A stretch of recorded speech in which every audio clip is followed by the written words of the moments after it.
Hi everybody.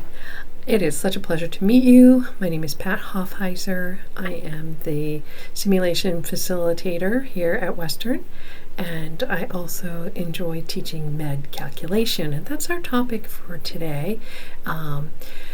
So welcome to your first session in medication calculations. We will begin with the basics and then direct you to the calculation tab in Student Blackboard for more materials to assist you in expanding your knowledge on medication calculations.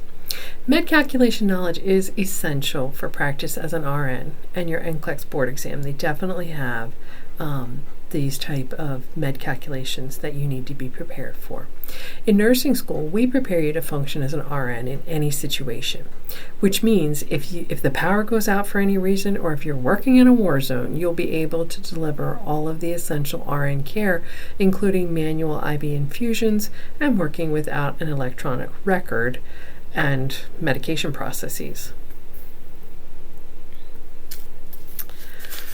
Okay, so I want you to take a look at this map here. So this is a map of the pathway of Hurricane Helene in 2024.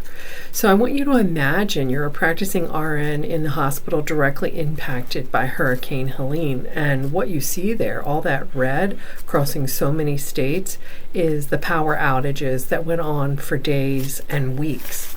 So in the autumn of 2024, a series of significant hurricanes struck the southeast of the USA, leaving a trail of destruction. The map on the screen shows all of the power outages from Florida to North Carolina. Ask yourself, how many hospitals and clinics do you think were in the pathway of that destruction?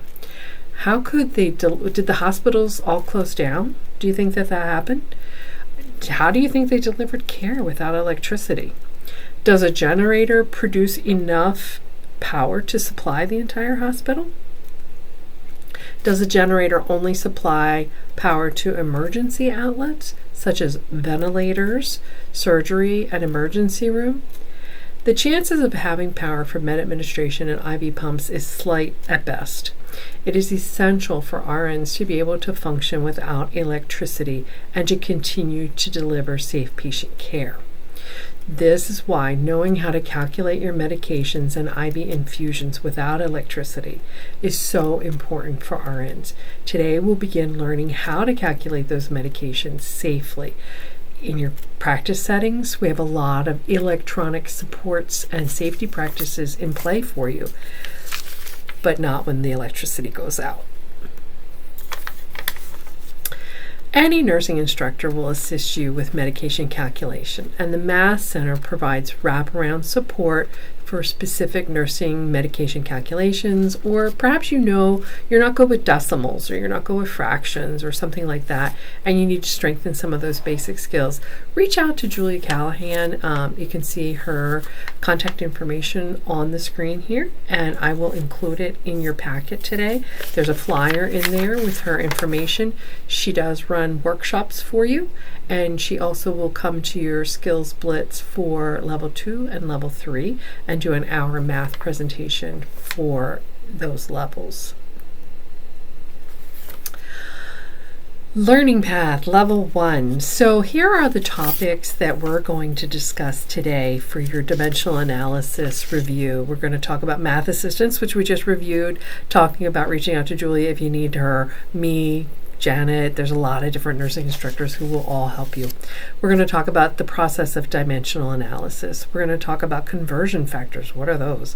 Reciprocals, setting up a DA problem. DA is an abbreviation for dimensional analysis.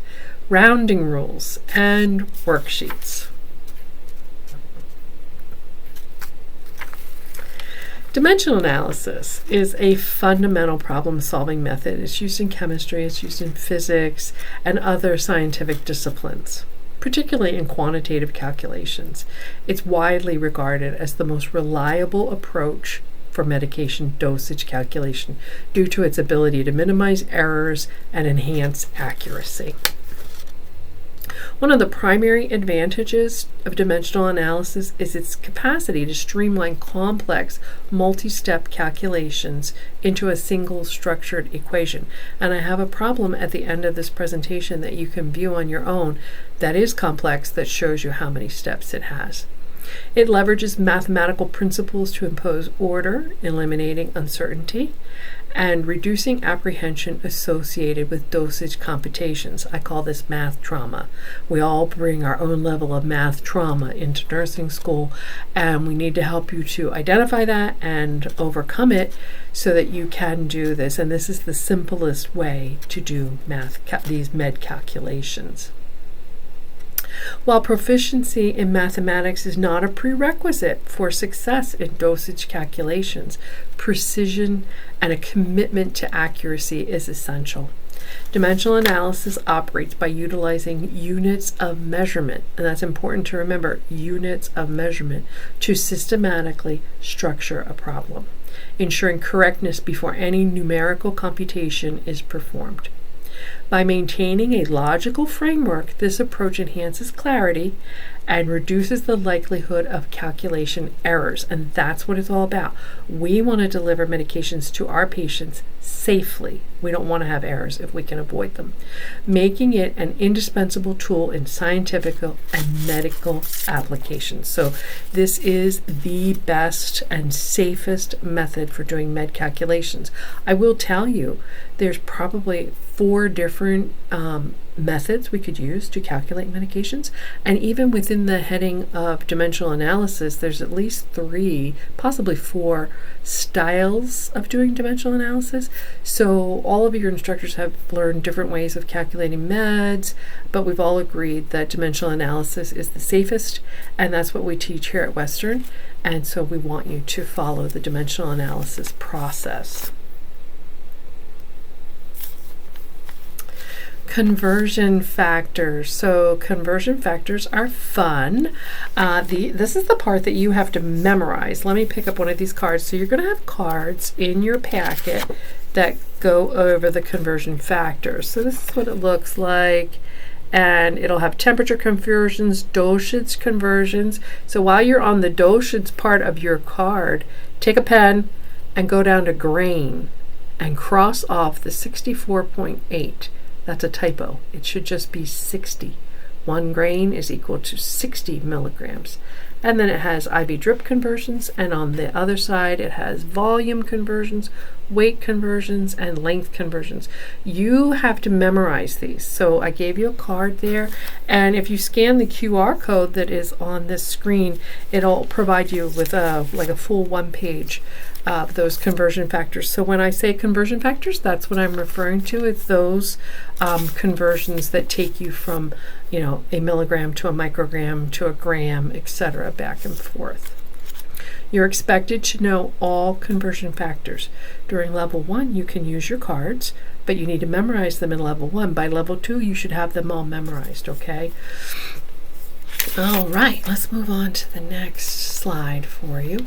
Reciprocal. Now, this is a term that a lot of students may not be familiar with, so I'm not going to play the videos during our presentation today because I need to have time to go and demonstrate some of these problems for you. This is going to be posted on Student Blackboard, and I am going to show you how to find that. And what I want you to do is go back and just go over what is a reciprocal if you don't know what that is. I want you to have confidence in what you're doing and not just say to yourself, well, she said flip it. Well, that doesn't really help you if you don't understand that it's mathematically, the mathematical principle is sound that allows you to flip fractions. So we do a lot of fraction flipping in dimensional analysis, so I want you to know how to do that. All right, so moving on to our next slide. So how do we set up a dimensional analysis problem? So the style that we've chosen as all of your nursing instructors here at Western Technical is the WOA method. So Julie Callahan is definitely a strong supporter of this. She works in the Math Center, and we call it the WOA method, W-O-A. So we want you to remember that. Whoa. Whoa, I need to do a little calculation here on this med before I can administer it. And the W stands for weight. The O stands for order or prescription. and A is for what's available. So my medication might be available to me in tablets, 10 milligrams per tablet. It might be available to me in liquid, 10 milligrams per ml. I need to know how is my medication available and in what units of measure is that. Not all problems require all three components to successfully complete a problem. You'll find that a lot of the problems on your first couple sheets don't have a weight in them, and I do demonstrate that for you, and that's okay. They don't have to have a weight, but you do have to have an order and what's available to you, okay? The DA method always follows the same steps, so even though we're doing this style, it follows the same steps. And it's the same if you're doing IV infusion calculations. It's the same if you're doing units for heparin or for insulin. It's all the same all the way through. There's only one problem that's different, and that one you won't have to confront until you're at level 4. So we'll give that to you further on, because as you go up in level, the med calculations get a little more challenging and challenging. Now you may be thinking right now, well, I know how to do calculations. I did well in math in school and I can do calculations. And I say, that's great, go for it. But here's the deal. We have to deliver medication safely. So if you choose not to adopt the dimensional analysis way, you have to commit to getting 100% on every calculation question, on every test. You can't get any wrong, and you need to pass all of your exams with a high A for the med calculation part. So that's a pretty rigorous bar to reach. So my suggestion is just learn the dimensional analysis way now, because I guarantee you it will make your life easier when things get more complex. All right, so on this page, we're actually going to go through and do the problems together. And so this slide, what I want to point out to you is some of the basics of rounding for nursing. So I included in your packet the rounding rules worksheet that you'll see here on the screen. You can click on that link. It wants you to put your email address in there, and you can use your Western email if you wanted to get a different copy of it or whatever. But I just wanted to make sure to give her credit for the rounding worksheet, which is in your folder. And here is a little example of place value on the chart, so that you know where the decimal point is supposed to be, where the tenths is, where the hundredths is, and that the whole numbers all occur to the left. And she does a very nice presentation. It's short, but very clear on rounding for nursing. So I would recommend that you take the time to go over that so that you don't lose credit for answers that you didn't round correctly. All right, we're moving right along. So as we've been talking, I've told you about your packet. You will find inside your packet rounding rules, level 1 problems, Tylenol worksheet. Your Tylenol worksheet you do have to turn into your skills instructor. The level 1 problems, you don't really turn those into anybody. We put them together for your benefit. That level 1 problem set tells you if you can do all those, you are pretty well prepared going into level 2 and getting ready to take that HESI exam that has all your med calcs on it. If you're struggling anywhere along the way, again, reach out to me, reach out to Julia, or anyone who you feel comfortable helping you with the med calcs. Check with your instructor for due dates, and use your downtime in clinical, if you've got downtime, to complete your worksheets and to get extra help from your instructors. By-mouth medications, or PO medications. So there's many different types of PO medications. You've talked about some of this in your skills class, or it may be coming up in a future lecture. When we talk about PO medications, it's important to know the different types. So you could have tablets, capsules, liquids, scored tablets, enteric-coated tablets, buccal tablets that go inside the cheek, sublingual medications that go under the tongue. In calculating oral dosages, you may encounter measures other than metric measures, such as milliequivalents, which is the small m, capital E, and the Q. That stands for milliequivalent. Units, heparin and insulin, are all identified by units. So when you're doing dimensional analysis, you need to use the units that are in the problem, and that's where knowing your conversion factors is going to play a big role.